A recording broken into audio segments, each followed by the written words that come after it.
Hey everybody, it's Jeff with We Like Drinking, here to give you another video slash article for your pleasure, both viewing and reading. Today I wanted to talk to you a little bit about value, because I think that there's a couple different ways that we can look at it.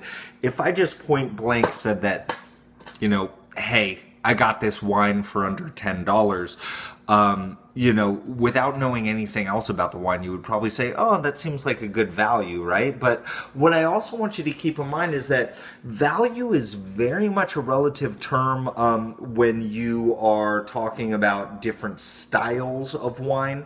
Value is also very much a relative term when you talk about different grapes that we're going with. So I went with two white wines. They're both under $10. They're both screw tops, and they're both dry aromatic whites. One of them you're probably a lot more familiar with. One of them you're probably a little bit less familiar with.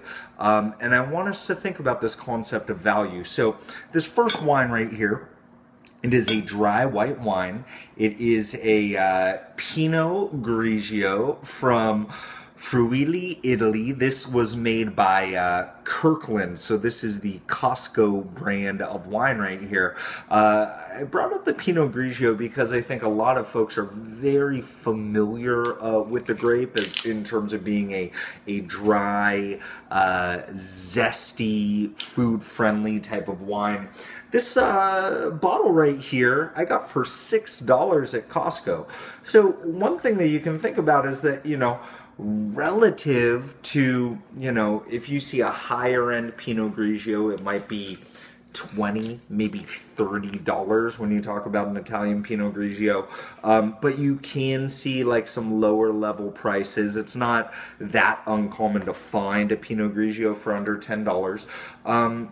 But I want us to think about this wine in comparison to this Albarino right here. This is the 2013 Cantilla Albarino from the Rías Baixas region of Spain.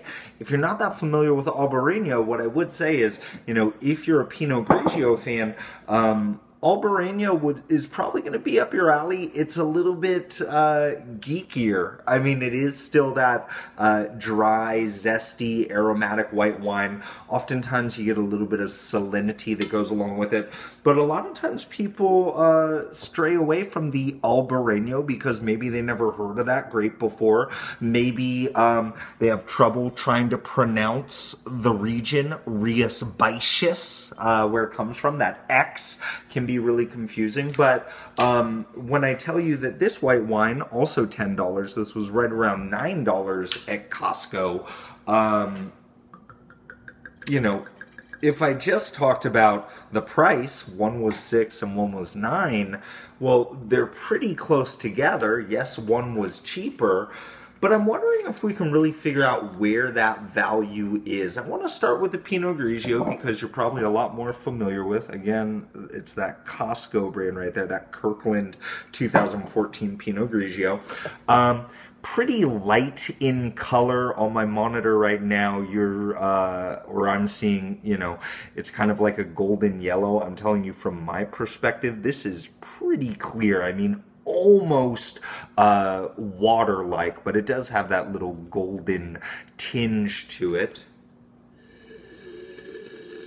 And on the nose, I'm getting like some nice like melons. I'm getting like a little bit of like a honeydew, like cassava melon type of thing.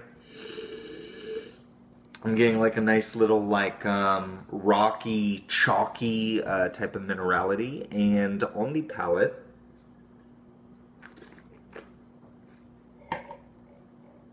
nice, bright, vibrant, fresh, really good acidity. There's some nice citrus notes there.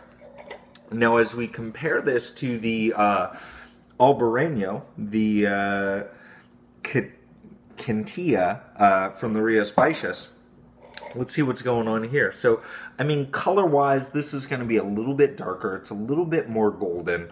As you swirl it around in your glass, you're going to see that it's a tad bit more viscous, and you're going to get like just a little bit more body from that Albarino.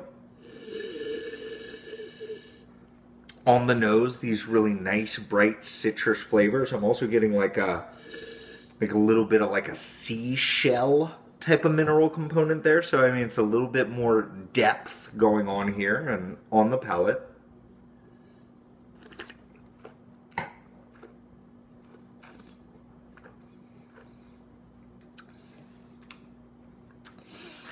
Same type of notes in terms of, you know, this brightness, this vibrancy, this zestiness. Both of these are very much food-friendly wines. But again, when we talk about this Albarino, you know, it's got this really nice kind of like oily viscosity. It's almost a little bit like some really good Rieslings are going to give you that same type of viscosity there. And again, there's like this nice salinity, this saltiness, right? And so as we compare this Pinot Grigio to this Albarino, price-wise, they were right around the same, right? The one that you're probably more familiar with, you know, it really is just this one-note type of thing where it's like, yeah, there's these nice, bright notes, and it's very much food-friendly, finishes really clean, but then that's it, you know? It's like it's like when you're walking down the street and your buddy's driving by and they honk their horn real quick and then they're gone. It's like, oh, that was a nice little interaction, right? You're not upset about it. But then when you compare it to that Albarino, you know, that lingering viscosity and that saltiness along with that bright acidity, we've got a whole lot more dimensions that we're dealing with.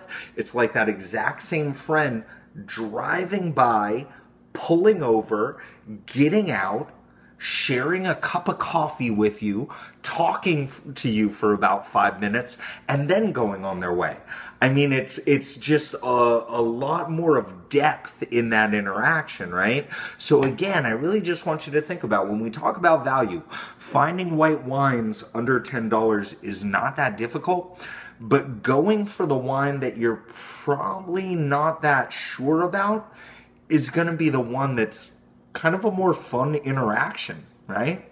All right, till next time, cheers, everybody.